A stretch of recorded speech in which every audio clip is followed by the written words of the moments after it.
आपल्याजवळ शाहू महाराज देखील आहे. महाराज, आपण खरं तर काँग्रेसचे ज्येष्ठ नेते आहात, आज भाजपत जाताय, मात्र तुमच्या पक्ष प्रवेशाला ऐकूनच या सगळ्या विरोध केला जातो.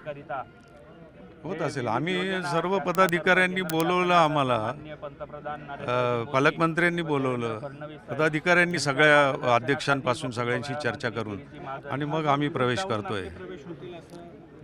सन्मानपूर्वक प्रवेश होणं अपेक्षित आहे, मात्र असा गोंधळ घातला जातो. नाही, गेली अनेक वर्ष आता मी काँग्रेसचं काम करतो.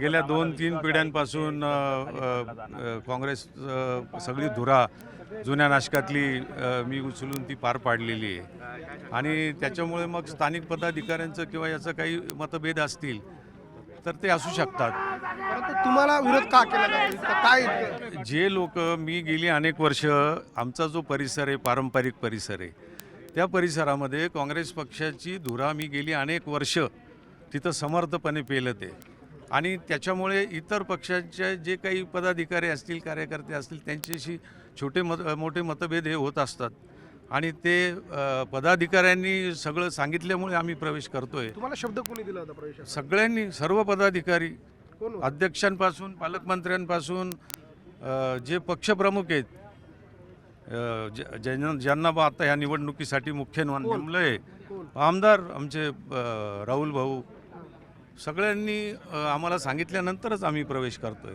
तुमच्या पक्ष प्रवेशाची चर्चा कोणाशी झाली होती? कोणाशी बोलणं करून? आम्ही एकत्रितच सगळी चर्चा केलेली होती आणि पक्षांनी ज्यांना जबाबदारी दिली होती त्यांनी अंतिम शब्द दिल्यानंतरच आम्ही हे पाऊल उचललेलं आहे. ते तुमच्याकडे आले की तुम्ही त्यांच्याकडे गेले होते?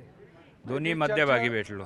चर्चा आपल्यासोबत यतीन वाघ होते, हे खरं तर माजी महापौर आहे, मात्र पोलिसांनी या सगळ्या पदाधिकाऱ्यांना या ठिकाणी नेमकं रोखलंय. का नेमकं अडवण्यात आलंय? काय कारण? हे पक्ष प्रवेशासाठी जाता का रोखलंय? काय कारण आहे? थांबा.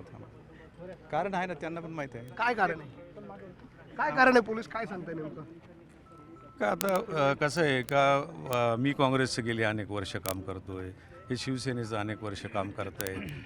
तर गेली अनेक वर्ष निवडणुका असतील किंवा कामाचं हे असेल, त्याच्यामध्ये पक्षीय किंवा हे विरोध असतो, तर ते आम्हाला पदाधिकाऱ्यांनी शब्द दिला आहे का ते आम्ही बघू. तो तुमचा हे नाही, अंतर्गत आमचा प्रश्न आहे, तो आम्ही सोडू. मात्र तुम्हाला भाजपच्या दारावर पोलिसांनी रोखून धरलंय ना? नाही, आम्हाला तसं रोखलेलं नाही. मग ते सांगताय ना अडवायला लावलंय म्हणून. नाही आम्ही काय म्हणजे तसं नाही कायदेशीर किंवा काही नाही. कोणी आम्हाला बोलवलं नाही, तसं नाही आहे. का जाऊ देत नाही पुढे? ती गर्दी जास्त झाली, थोडंसं क्लॅश होऊ नये म्हणून आम्ही काय क्लॅश होण्याची शक्यता? सिक्युरिटी म्हणून ठीक आहे. आम्ही तिकडे DCP मॅडम आहेत, ते निर्णय घेतील. त्यांनी सांगितलं की थोडा वेळ थांबावा यांना. ते म्हणताय क्लॅश होण्याची शक्यता. काय क्लॅश होत? नाही, काही होणार नाही, काही क्लॅश होणार नाही. सर्व नाशिककर समजदार आहे, असे कोणत्याही प्रकारची भूमिका कोणत्याही पक्षाचा कार्यकर्ता करणार नाही. ते असते आणि त्याच्यामुळे काही असं खूप मोठं वैर निर्माण होईल किंवा काय, सगळी गावातलीच लोक आहेत, विविध पक्षात जरी असली तर ती एकमेकांशी नाळ जोडलेली आहे. आज जरी आम्ही असलो, म्हणजे आज सुपात असलो तर उद्या जात्यात ते उद्या जात्यात असले तर सुपात आहे. त्याच्यामुळं सगळ्यांना एकत्रितपणे काम करायचं आहे. नवे जुने वाद मिटेल का? 100% मिटेल.